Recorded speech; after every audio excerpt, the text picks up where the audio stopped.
Hey gang, Azrach here and I make custom 3D printable action figures.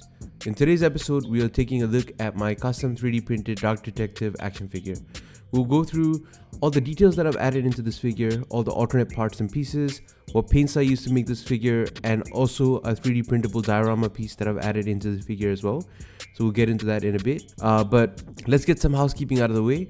This figure was printed using the Uniformation GK2. This machine is amazing when it comes to print quality and all the added benefits of having a heated resin vat that allows you to print even in the winters. And for the resins, I use a combination 50% of Resione M58 mixed with 50% of Resione's anti-impact. So this resin combination gives me the best of both resin properties. The Resin M58 is excellent in holding like high details and also does not lose all of the subtle details you put into the figure, and the anti-impact resin is more of a nylon like material that gives you amazing durability and toughness kind of properties. So to give you a bit more information on the paints I've used, all the blues on this figure you see here is the Peruvian blue from Vallejo, and the gray parts have a base coat of the Vallejo Mecha Black primer. So that's the base coat I put on all the black, on all the gray parts. And then on top of that, I've got a layer of a mix of Vallejo gray, sky blue, and black paints. So my wife mixed this color, so I'm not exactly sure what the colors are, but it's just a mix of those three colors to get it into this kind of tone. And the face is a bit bland, with only one Vallejo basic skin tone paint used. But I really want to go back and kind of put some more shades and washes into this figure to make it look a little bit better. So I'll probably do that later on. And also finally, I use the Rust-Oleum semi-gloss top coat to finish off the figure. So let's have a quick up-close look at this action figure. And so this action figure comes with 6 different head sculpts. So I've got the long-eared head sculpts and the short-eared head sculpts. So I've got 3 of short-eared head sculpts and 3 of the long-eared ones. We have a normal face head sculpt, both in long and short ears. We've got the rebreather head sculpt in long and short ears, and also a graining head sculpt with long and short ears. So that's all the head sculpts you get with this one. I'll put a photo up here somewhere that shows you all the digital files. I didn't print all them out, but you get all the head sculpts.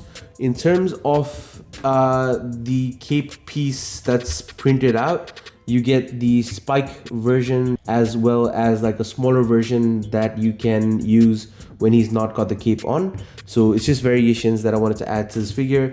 And for people that wanted to make it more of a different storyline, I've got this pouch belt that goes along with this figure, as well as black outline symbol without the yellow kind of oval around it. So there are 2 symbol options and 2 crotch piece options so that you can get the pouch belt as well. Now, in terms of head sculpts, you have a really quick and easy kind of swap functionality. So there's a little bit of grip going on in there that keeps it on the figure really nice and snug, but it's easy to kind of friction it off, and you can easily swap it over. So with all the heads, you should have like an easy, quick swap happening as well. So hopefully that helps people out with just getting interchangeable heads. I'll go into articulation a little bit later. Also, we've got these long spikes that I made a little bit thicker so that they don't break, because 3D prints are easier to break. But yeah, they should be more sturdy. I made the body, if you can see, I made the body more tight, so all the joints are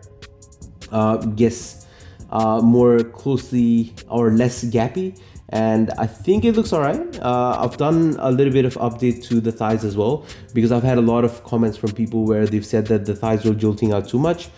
So I've kind of reduced that a little bit, and hopefully it looks a little bit better, where they're not super humongous, but they still are muscular and superhero proportions. So that's that. Belt is what it is. It's alright. Yeah, I didn't sand it properly, so there's a lot of bumps from the supports, but that's just me being lazy.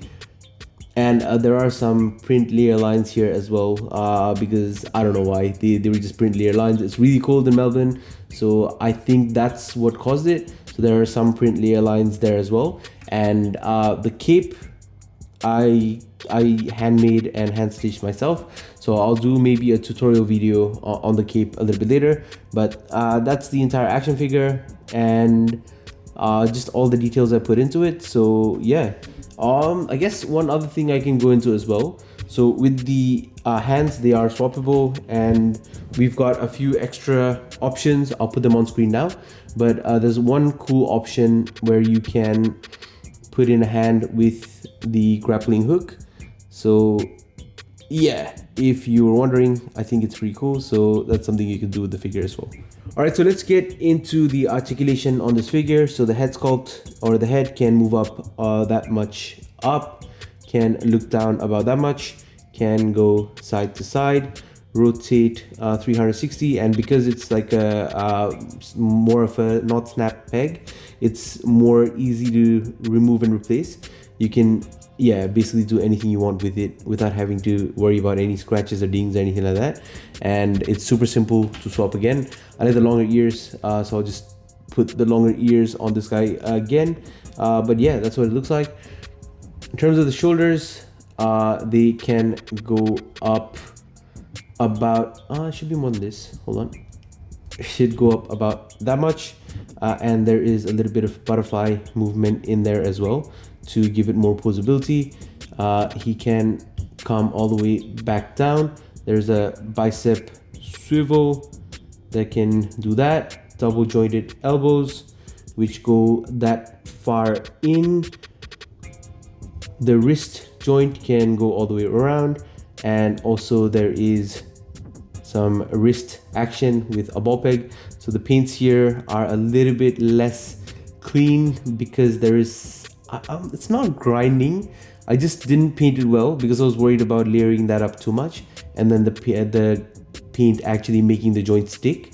So yeah, I'll probably have to redo that and then make it a little bit better. But the best part about this is I can just easily reprint new joints and then paint them rather than having to remove these and then mess around with that. So that's good. The torso can go back about it's a tough torso, but it can go back about that much, which is not too much, but yeah, I think I should be able to get it back further. I just don't want to scratch my paint here. And he can crunch forward about that much, and there's some articulation at the bottom here as well, so he can pivot around a little bit. He can rotate a little as well, but yeah, again, it's running into the body, so I don't want the paint to scratch. But that's the body. And with the legs, they are on a drop down kind of hinge, so it'll drop down that far down, and then it'll kick all the way forward, no issues there. And with the updated joints that I've done for the thighs, they do have like a little bit more stickiness to it, so which is really good. It holds its position really nicely. He can kick out about that much, and there shouldn't be any back because of the sculpted trunks, but yeah, that's that. And there is a little bit of pivot at the upper thigh as well. I'll quickly kick this out. In terms of the knee, we can get like a good double bend in the knee, which is decent. Ankle can go forward about that much. Toes can articulate, and ankles can go back about that much as well. And the best thing is it can pivot without any issues. Now, in terms of paint chip, there are some paint chip kind of things going on already, and there's like a really rough transition of paint here because I didn't prepare the surface and I did not sand this figure, so that's totally on me. The reason the paint's chipping here is because the black primer and the gray were not acting nice. The black was too dark, so when I was priming on the gray and trying to give it like a zenithal kind of shading effect, I had to prime on a little bit too much gray here, so that's why there's like paint chipping going on here. If it was a thinner layer, it wouldn't have chipped as much. So I think moving forward, if I do zenithal, I would not do like a completely black base, maybe a dark gray base with some lighter gray highlights, but that might make it a little bit better and also make the paints thinner. Now for the cape piece, the cape piece basically has two small knobs that plug into the body like this, so it'll just plug right in.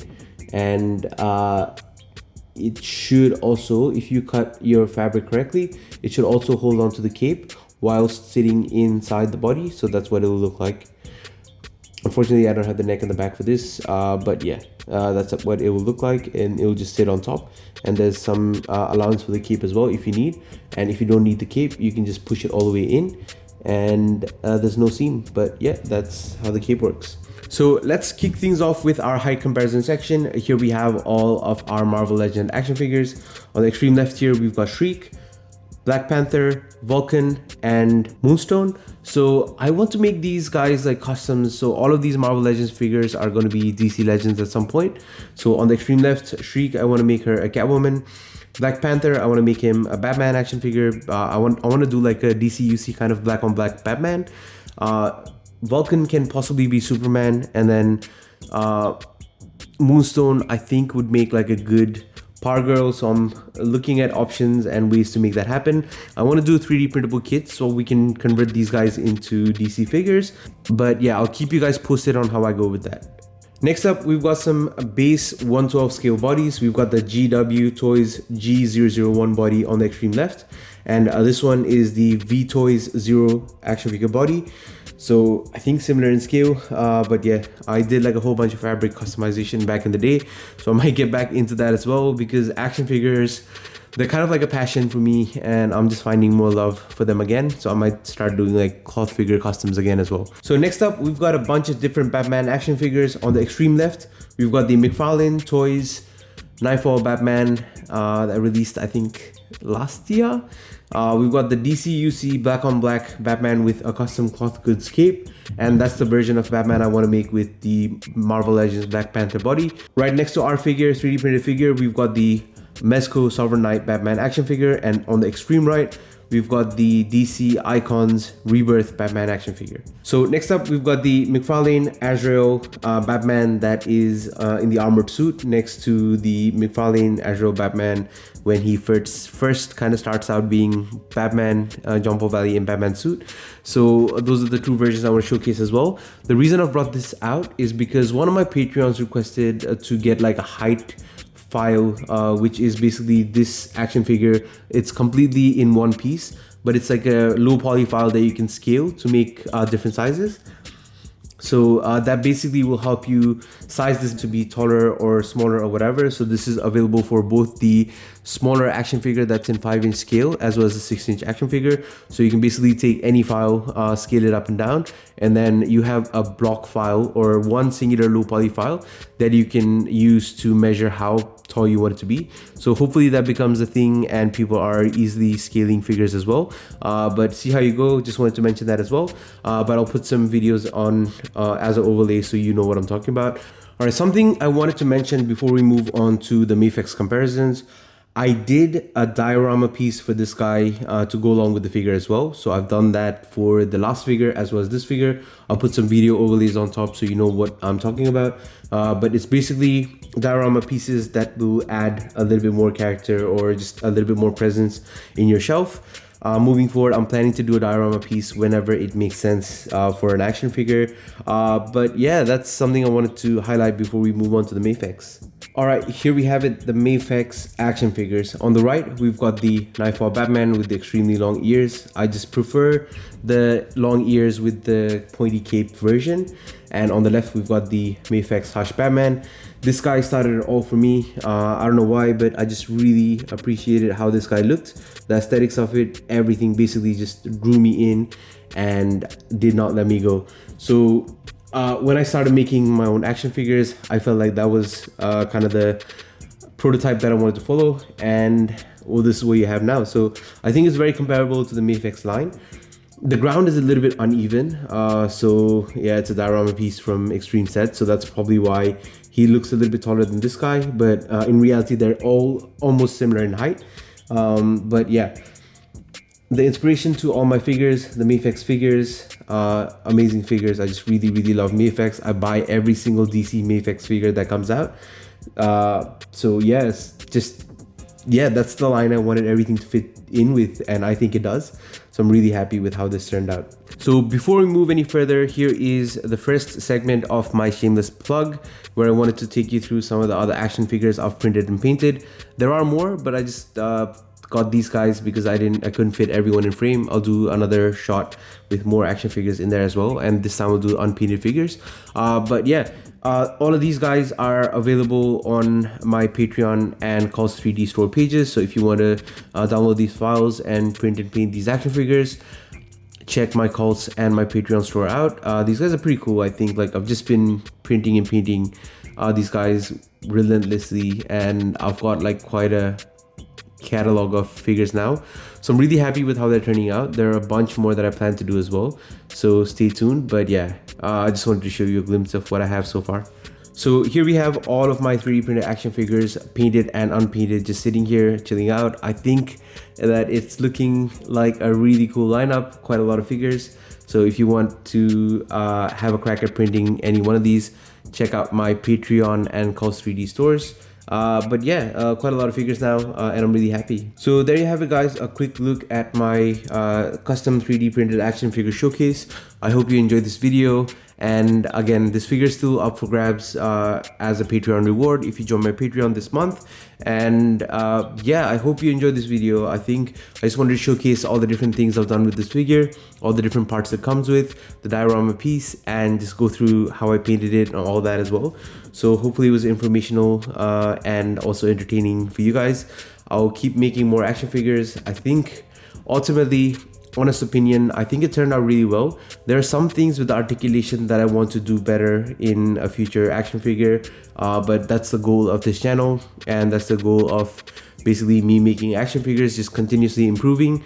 I sometimes have figures that I don't really like because yeah, it doesn't turn out the way I envision it in my mind, but then with this particular figure, I think that it turned out really well, especially with the swappable heads and how that feature works.